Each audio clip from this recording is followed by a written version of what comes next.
Welcome to Seacliff Storytime in Boston. What other book would we want to read except Make Way for Ducklings, which of course is set in the gardens in Boston. All right, so let's get on with the show. Mr. and Mrs. Mallard were looking for a place to live, but every time Mr. Mallard saw what looked like a great place, Mrs. Mallard said, "No good." She was worried about foxes and turtles, and she wasn't going to raise her family where there might be foxes or turtles, so they flew on. Well, when they got to Boston, they were too tired to go any further, and there was a nice pond in the public garden with a little island on it. "Let's spend the night," they agreed. Well, the next morning they fished for their breakfast, and they didn't find very much at all. But then, just as they were getting ready to leave, an enormous, strange bird came by. It was pushing a boat full of people, and there was a man sitting on its back. "Good morning," quacked Mrs. Mallard, and the big bird, too proud to answer. But the people on the boat threw peanuts into the water, so the Mallards followed them all around the pond and got lots and lots to eat. "I like this place," said Mrs. Mallard as they climbed out of the banks and they were waddling along. "Why don't we build our nest here and raise the ducklings right by the pond? No foxes, no turtles, lots of food." "Good," said Mr. Mallard. But just then, "Look out!" squawked Mrs. Mallard, all in a dither. You were almost run over." And when she got her breath, she added, "No place for babies with those horrid things rushing about." She was referring to the bicycles. Yep, there they are. So they flew on and on over Beacon Hill, and they kept on going, and they came to Lewisburg Square. No water to swim there. Then they flew over the Charles River. Better, said Mr. Mallard. "This looks like a nice, quiet place." "It looks like just the right place for our ducklings," said Mrs. Mallard.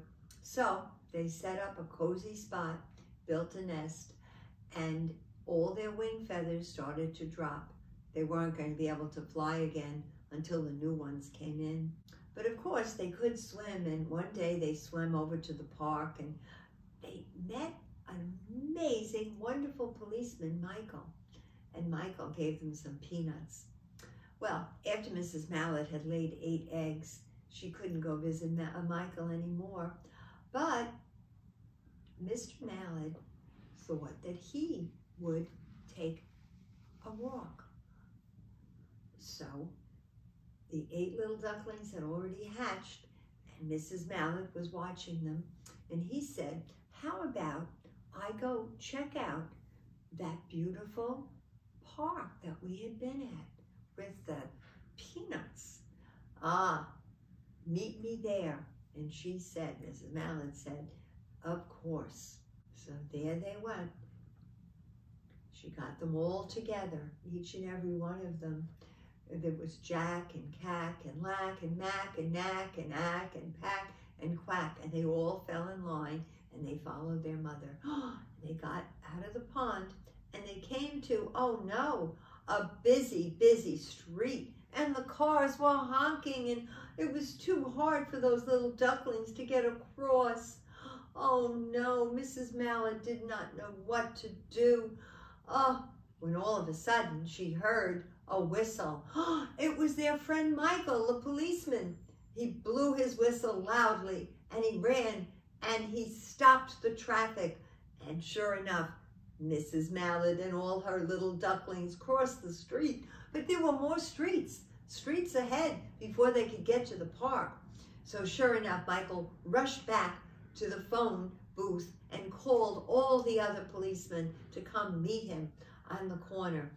And every corner there was sure enough a policeman directing traffic so that they could get across, all 8 of them plus Mrs. Mallard. Well, there they go, and they walked right across and over to the public gardens. You can see them walking in. Yes, very proudly. And oh, and there are the policemen waving goodbye and wishing them well. And Mrs. Mallard looked around. Where was Mr. Mallard? They looked up and they looked down, and oh, sure enough, there he was. He was over on the island. They jumped in the water and swam over. Oh, and there he was. Well, I have to tell you, those ducklings liked that new island so much, they decided to live there. They did. All day long, they followed that swan, and the swan boat it was, and they would eat peanuts. And when the night fell, they would swim to their own little island, and they would all sleep. Mr. Mallard, Mrs. Mallard, and all 8 of the ducklings. And that is the end of the story of Make Way for Ducklings. What a lovely story.